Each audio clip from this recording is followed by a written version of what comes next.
Les États-Unis a sanctionné deux dirigeants en Rwanda, James Kabarebe et Kanyuka Lawrence. Le Zaïre est en guerre. Une guerre qui lui est imposée par le Rwanda principalement, appuyée par le Burundi et l'Ouganda, avec malheureusement la complicité de l'ONU par le biais du HCR et de certaines organisations internationales. Et nous remarquons malheureusement que certaines puissances sont aussi derrière le Rwanda. Et notre faiblesse, quand on fait du mal à ses frères, on tue ses frères, on détruit son pays, et ça signe à bravoure. L'IDPS a toujours clamé haut et fort que M. Kabila est notre allié. M. Kabila et l'opposition et M. Tshisekedi appartiennent tous à l'opposition, font partie de l'opposition. Kabila étant armé et nous ayant opté pour la non-violence. Nos objectifs communs, je viens de les rappeler tout à l'heure, visent l'éradication une fois pour toutes de la dictature mobusienne. Tala lelo UDPS à l'époque, azalaki allié na AFDEL andimaki parce qu'il y a qui Mobutu andimi AFDEL à Kota. Mais le lobby il a peut-être le président Félix Tshisekedi. Bozo lingananga Kota. Mais bomoni souka na ngope ndenge zalaki ya Mobutu. Ministre du portefeuille Jean-Lucien Boussa vient de débourser une somme de 30 millions de dollars pour payer 750 retraités. Est-ce que Batouana va vraiment bon, on va toucher chaque fin du mois 3 000 dollars?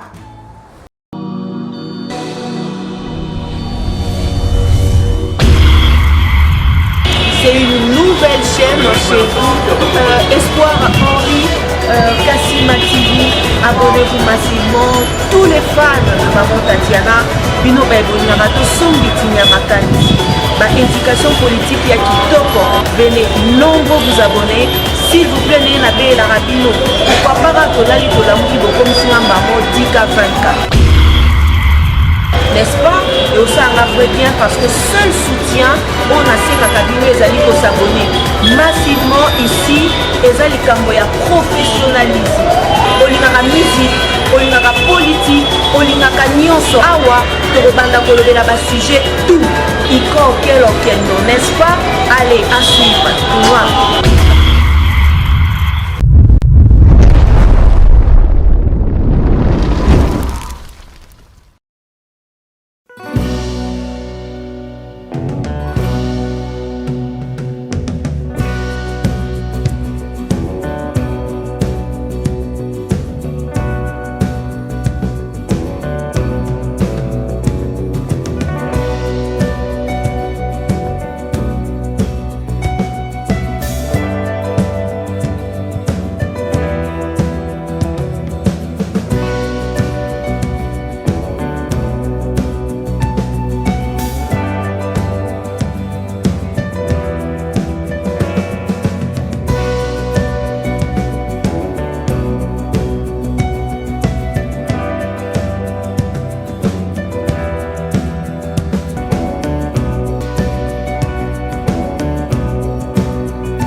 Mesdames et messieurs, bonjour, bonsoir, ça dépend de l'ère à laquelle vous nous regardez à travers le monde. Bienvenue à ce nouveau numéro de votre émission Tour de contrôle, qui est une émission sociopolitique mais aussi pédagogique, parce que nous essayons un peu de décortiquer la réalité avec des illustrations. Si c'est pour la première fois pour vous de nous suivre à travers cette chaîne Espoir HK Télévision, n'oubliez pas de vous abonner massivement, liker, partager, commenter, parce que c'est le seul moyen pour vous de nous soutenir. Voilà, je salue derrière la caméra Popol Ayombe, les cordons Mafrikou Opi, sans oublier les coachs Henri Kassima. Merci beaucoup coach pour vos suggestions, pour vos remarques, à chaque fois positives. Mais vous aussi n'oubliez pas de cliquer sur la cloche de notification pour ne rien rater comme un nouveau numéro. Voilà, 53 ans, la RVA, par la trémise de son ministre du portefeuille, Jean-Lucien Boussa, vient de débourser une somme de 30 millions de dollars pour payer 750 retraités. Waouh! Quel exploit! Oh, monsieur le Soébi, que RVA, elle a toujours impayé. Les gens qui ont passé toute leur jeunesse dans une société de l'État, ils doivent quand même se réjouir à la fin. Mais tout le monde a combien de fois, combien de ministres qui sont passés là, les fonctionnaires, chaque mois, ils ont toujours impayé. Mais aujourd'hui quand même, et ces exploits, c'est une bonne chose. C'est quelque chose que nous devons quand même acclamer. Hein? Au ministre Jean-Lucien Boussa, ça allait quand même. Il y a qu'à penser quand même à la retraité. Il y a bateau, nous sommes travailler au sein. Il y a RVA. 53 ans, vous imaginez? 53, monsieur Scout déjà Bakoufa. Mais, a eu quand même initiative, mon quoi, madame? C'est depuis le 6 février, jeudi, et où tu connais quand des ministres, après ça qui communiquait dans le bac et le Kouana, qui m'a déboursé 30 millions de dollars pour payer 750 fonctionnaires à RVA. Mais il y a un petit souci. C'est le petit que Bakofu Tabango du coup. Et puis là, j'ai déterminé, c'est à partir de 75 ans, matin, de chaque fin du mois, on doit avoir 3 000 dollars, 3 000 dollars, 3 000 dollars. Mais, avec tout ce qui se passe ici en RDC, problème frappe, il y a des détournements. Est-ce que Batouana, vraiment bon, on a touché chaque fin du mois 3 000 dollars? Et ceux qui ont moins de 75 ans alors, ils auront quand bon on a bango. Est-ce que le ministre a eu mesure? Il a pris quelle disposition pour que même ceux qui ont moins de 75 ans, à la longue, on peut bénéficier d'un bon on a bango. Parce que moi, place ouana, moi sous ces alliés, moi je trouve que c'est quand même injuste. Vous pensez qu'on a 75 ans plus. Maintenant, ceux qui ont moins de 75 ans, on ne peut pas travailler. Ils ont passé quand même toute leur jeunesse. La société à l'État. Ils doivent se réjouir. Mettons déjà pour déterminer l'âge. Si il y a un problème, et puis chaque fin du mois, bon, le but est 3 000 dollars, 3 000 dollars. Est-ce que on a touché en gros vraiment? Est-ce que bon, on a bango? Et ça n'a pas tout le monde comme non, non, moi, oyo, bofutami, moi, on a kuna bakofuta mate, parce qu'il y a ceci, est-ce qu'il y a cela? Non. L'idée est bonne. L'initiative au ministre a joué quand même. Et c'est quand même une bonne initiative, et ça quand même madame. Mais ceux qui vont respecter, que chaque fin du mois, que les retraités à RVA, Baba n'a quand même, qui a 3 000 dollars, 3 000 dollars. Et que ça la malade mwingi. mais bobo sanate que ba frappeur pe bazé belé kaka na kati ya société wana. Et comme até que moi o ba touché mbongo na bango moi wana kuna et comme il bango sous problème. Moi o ba simbi moi wana kuna que non, il faut que le ministre soit vraiment à disposition nyonso pour que le retraité wana ba bénéficier pe na mbongo na bango ba se réjouir na musala o ba sali. Mais c'est bien le lobo penser na ba retraité à RVA le bien que ça la paix sengo mingi bo penser pe quand même na ba militaire na ba société mususu open jusqu'aujourd'hui bazwa quand même bambongo na bango te à retraite. Voilà te l'équipe directement la deuxième point na biso. Depuis le mardi 18 février 2025, le Rwanda vient d'annoncer la suspension des programmes d'aide au développement belge. Tout ça pourquoi? Parce que selon le Rwanda, a lobby que la Belgique est en train de défendre la RDC. Belgique à son côté la RDC. Et puis n'oubliez pas que la Belgique est la capitale de l'Union européenne.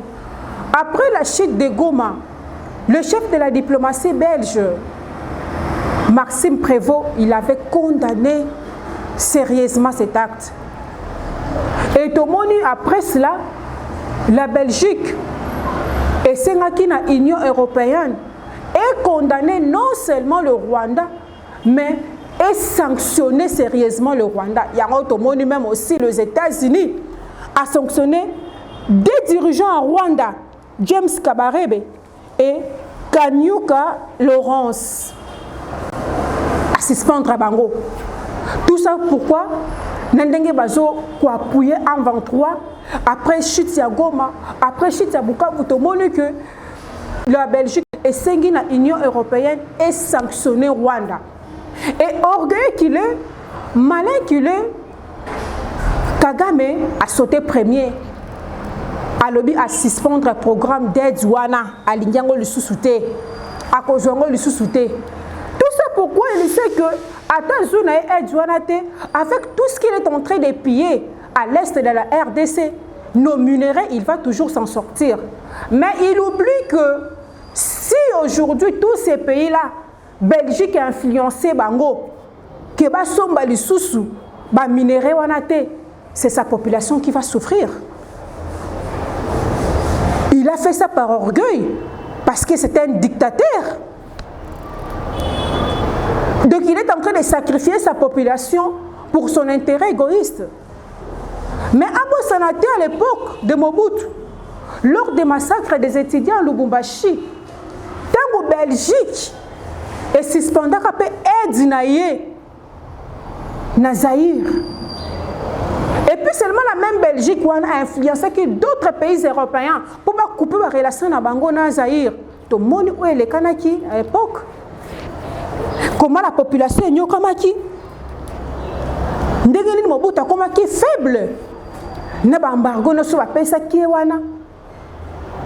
Donc Kagame a saka na Belgique te. Parce que Belgique est un Européen qui est très influent en Europe. Elle est capable d'influencer tous les autres pays européens pour couper la relation avec la Belgique. Et c'est la population qui va souffrir. C'est la population rwandaise qui va souffrir. Et Bango va subir les conséquences parce qu'il a fait ça par orgueil. L'année passée, Rwanda a une somme, il y a 1,3 milliard de dollars comme aide internationale pour son budget. Et n'oublions pas que le Rwanda budget il y a 4 milliards de dollars. Donc, programme Wana aide internationale entre la Belgique et le Rwanda était signé de 2024 à 2029. De 2024 à 2029. De chaque année, Belgique et l'Union européenne, ça Rwanda une somme de 120 millions d'euros. Et le budget militaire, il y a combien? 170 millions de dollars. Donc, Belgique est sous quand même à casse Rwanda. Belgique est d'accord à casse. Mais le lot, Kagame a suspendre aide Wana à Boyango. C'est parce que c'est un dictateur, c'est parce qu'il est orgueilleux. Est-ce que suspendre un programme Wana aide développement? est-ce qu'il a pensé à sa population? À l'époque, lorsque Mobutu a coupé la relation avec la Belgique, voilà, Ezalaki qui était le chef de la délégation, c'était Kamanda. Maître Nim, ou Ezalaki directeur du cabinet, prof Pinga Kassenda. Bakende qui directement en Belgique pour couper nos relations. Mais tout le monde qui est revenu de Mobutu a subi ça qui à l'époque. Armée comment qui directement affaibli. Azwa qui embargo. Et tout le monde qui est Afdel. Azwa qui directement pouvoir. Azwa qui makas. Il y a Kokota directement dans la République démocratique du Congo. Tout le monde qui est Mobutu a Kimaki.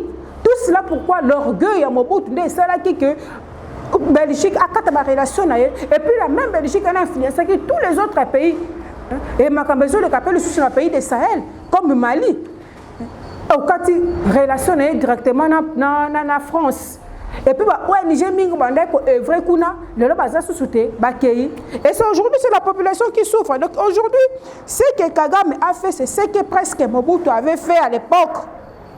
Donc le lorsque quelqu'un m'a dit ma casse il y a qu'à suspendre un programme d'aide parce qu'il y a que quelque part RDC Ndemutu azo yibaka plutôt azo piyaka ba minerai na biso mais le lorsque ba pays wana obisika bazo sombaka ba minerai wana soki ba boyi population Ndemutu kolela akosuka peka ndenge Mobutu sukaki. Voilà, avant de continuer cette analyse, s'il vous plaît, Réa, balancez dans nos vidéos, il y a Eliezer. Suivons ensemble cet élément. J'ai trouvé cette petite vidéo, il y a Kala. Le Zaïre est en guerre. Une guerre qui lui est imposée par le Rwanda principalement, appuyée par le Burundi et l'Ouganda, avec malheureusement la complicité de l'ONU, par le biais du HCR et de certaines organisations internationales. Et nous remarquons malheureusement que certaines puissances sont aussi derrière le Rwanda. Le commandant suprême est convalescent en Europe. Nous avons remarqué des infiltrations des Bana-Rwanda. Bazoloba que le Zaïre est en guerre. Zaïre zana kacha bitumba. Bitumba ngo contre nini? Contre le Rwanda. Oyo ka nzembo to embaka yangwana. C'est le général qui parle là, azoloba et za général teni wana za yasiko. Le Zaïre c'était sous Mobutu. Et ça m'a cambo bandi le route. Et notre faiblesse, quand on fait du mal à ses frères, on tue ses frères, on détruit son pays, et ça signe à bravoure. Moutoumoi loko la sali, aza elombe aza moutouma makasi. Tangu bazobo mabande konayo. Voilà, très cher étonné, tout ce qu'on a vu sur notre vidéo, on a oiseau le banais qui général Elouki, il y a 4 étoiles, voilà. C'était le plus gradé de tous les généraux à l'époque de Mobutu. Il a fait ses études en Belgique, l'école royale militaire. Et puis il a fait d'autres formations aux États-Unis. Donc il était vraiment parmi les généraux les plus compétents. Il est vraiment très compétent parce que à celle études né en Belgique, à celle formation aux États-Unis. Et dans tout lorsque Mobutu a fait ça qui est embargo dans les pays d'Europe, tout le monde a dit que l'armée est déjà faible. C'était déjà en 96. Fidèle déjà bandi ko kota. Et puis le général a aussi aide dans le gouvernement. Ba débourser moi une somme moko ya malamu po ba somba ba munitions. Po ba somba ba minduki. Po ba chasser mungunia. Parce que Fidèle Azala qui déjà tout près. On a vu déjà Est, tout ça kota déjà kota la Kinshasa. Le général a les liés à aide dans le gouvernement. Mais, comme si c'était des aventures. Bah, moi, c'est comme si c'était du théâtre. En tout cas, l'histoire, ça se répète. Hein? L'histoire, ça se répète. L'armand Mobutu, ils ont qui géant pied d'argile. Ils ont sur la colonne vertébrale. Asibisaki Otoboulaka, Asibisaki à cause de son orgueil. Et puis, tout ça, un peu parallélisme. Mobutu, tant que l'Occidentaux va passer au Congo, va voir qui s'y est. Mobutu a déjà 30 ans au pouvoir. L'Occidentaux va se sous-souter. Malgré les efforts, nous sommes comme un ça la peau à convaincre Bango, tout ça. Bango ne soit pas ce qui est déjà mon qui est déjà en embargo. Moi, je consomme des armes, ils allaient les sous-souter. Moi, je consomme des munitions, ils allaient les sous-souter. Bois qui ça qui est. Comment appuyer maintenant Laurent Désiré Kabila. Et aujourd'hui, Kagame aussi, il a déjà fait 30 ans au pouvoir, parce qu'il a déjà au pouvoir depuis 1994, c'est déjà 30 ans. Et Lelo Kagame a suspendre aide na Belgique. Belgique a ébissi dans le pays à l'Union européenne va sanctionner Belgique. Est-ce que Belgique peut influencer le pays européen pour couper la relation avec le Rwanda? Donc pour dire aussi que Kagame est déjà à la fin. Comme les gens sont à mandat naie, quand ndenge basala ki Mobutu, ndenge pe bakosala Kagame, yé pe bakopesa mu Congo parce que bazomona sur intérêt na bango kuna te. Et surtout l'orgueil ou comme nango. Mobutu c'était 30 ans. Et puis au début je l'ai dit, na massacre et salama qui est étudiant na Lubumbashi. Belgique n'est pas le premier pays. Il y a qu'à suspendre la relation avec Zaïre. Et puis influencer d'autres pays européens pour couper la relation avec Zaïre. Et puis tout le monde armé à Mobutu n'est comme qui faible. Mobutu est sous aide banane. Tout le monde n'est pas affidèle. Côté qui facilement. Na RDC et côté qui facilement. Bachassa qui Mobutu. Et ça sera aussi le cas pour Kagame. Parce qu'il y a passé déjà 30 ans au pouvoir, comme les gens ont sous mandat. Donc c'est le temps aussi pour lui de partir. De bamindele déjà, déjà.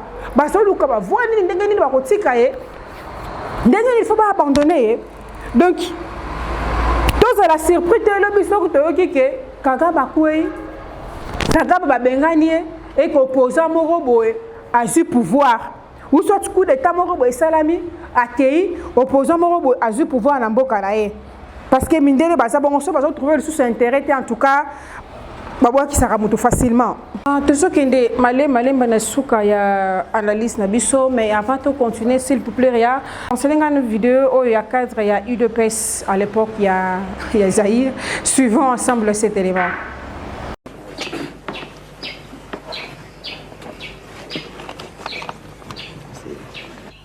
L'UDPS a toujours clamé haut et fort que M. Kabila est notre allié. M. Kabila est l'opposition et M. Tshisekedi appartiennent tous à l'opposition, font partie de l'opposition. Kabila étant armé et nous ayant opté pour la non-violence. Nos objectifs communs, je viens de les rappeler tout à l'heure, visent l'éradication une fois pour toutes de la dictature mobusienne. À l'échec militaire évident des temps de Mobutu a toujours promis qu'il organiserait des élections au cours de l'année qui commençait. Monsieur Léon Lobich Kengo promet lui aussi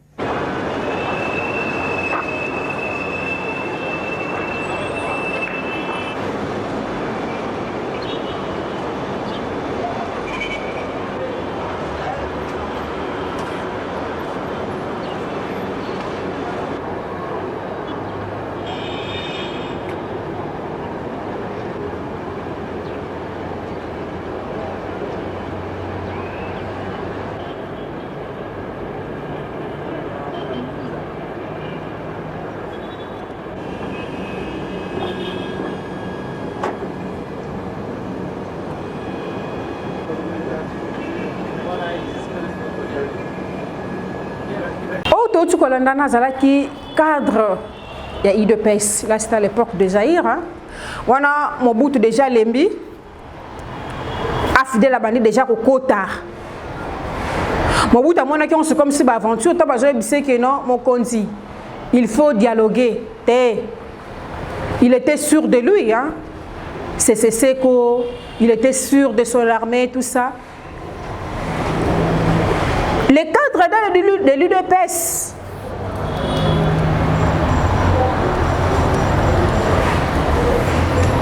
alors que bango na Afdel bazalaki ba allié bango bazalaki l'opposition politique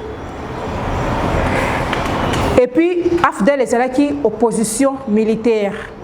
Mobutu tant amona comme déjà faible azo benga bango na baninga IDPS tous ces là en tout cas c'est ce qu'on dit que l'histoire ça se répète.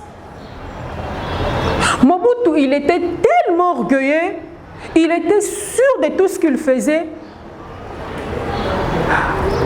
Quand Monika comme une asuka, a comme Kobenga suka opposition, baya va se réunir pour baluka solution en boka. Bango pe baboyi, il est pespe boyi. Tadrana le bien que bango basaki allié na Afdel à l'époque. Bango bazalaki une opposition politique, Afdel ezalaki une opposition militaire. Et après, tout le monde ndengeni Afdel ekotaki ezwaki mboka Mobutu abenganaki et tout ça. Donc les Congolais pour avoir pouvoir, aza capable ya ko sacrifier mboka na ye, aza capable ya ko sacrifier population pour y atala toujours intérêt na ye. Même vous aujourd'hui, parce qu'il y a des traîtres, il y a des hypocrites au sein de l'union sacrée. Et ça peut être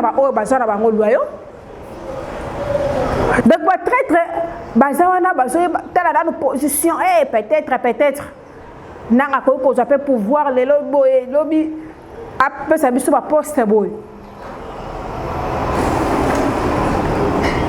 Lelo bozo betela nanga maboko bozo luka nanga à côté na pouvoir à pouvoir. Mais n'oubliez pas que lobby et que souki la épée mabe et que souki la bino pe mabe o ils ont intérêt à mboka tala lelo UDPS à l'époque azalaki allié na Afdel andimaki parce qu'il y a qui Mobutu andimi Afdel à Kota mais le lobino peut bozo il n'a peut-être le président Félix Tshisekedi bozo lingananga Kota mais bomoni suka nango pe ndenge ezalaki ya Mobutu bomoni suka pe ya Kabila le père ndenge ezalaki donc oyo eza intérêt en mboka. Et c'est comme pour trahir, c'est celui comme pour rappeler que non, à ça qui biso boye, et ça pouvoir à bisoter, et ça pouvoir à baluba, et ça te, to sangana, to défendre où est alimbo kanabiso. Nous risquerons encore, yakozonga, na situation zalaka dans 1996-1997, que mboke comme elle sous n'avait infiltré à Makas. Armée n'a pas commencé à s'infiltrer. Botal intérêt n'a bien noté mais botal intérêt à peuple, botal intérêt yamboka. Lobby Félix a rokende nae. Mais mboka kotikala. Ben institution kotikala. Nous allons continuer toujours à vivre. Abat la trahison. Aimons ces pays. Jeunesse tellement pour défendre où ils allaient enterrer en Bokanayo. Tobo ya trahison. Tobo ya division. Le temps pour nous c'est de s'unir pour te défendre où ils allaient. Intégrité, il y a RDC. Merci beaucoup, très chers internautes, à vous qui étiez derrière vos postes téléviseurs, vos caméras, en train de suivre cette analyse. N'oubliez pas de vous abonner massivement, liker, partager, commenter, parce que c'est le seul moyen pour vous de le baraka que vous allez soutenir biso. Ceux qui nous ont azongité, tokutai nabino, à la prochaine.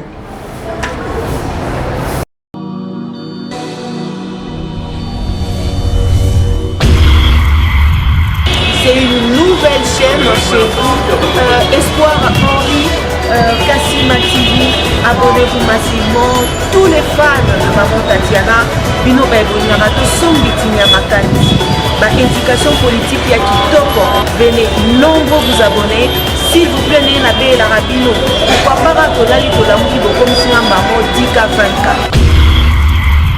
N'est-ce pas? Et aussi un vrai bien parce que seul soutien, on a ces cabinets les alliés pour s'abonner massivement ici, les alliés camboya professionnalisme.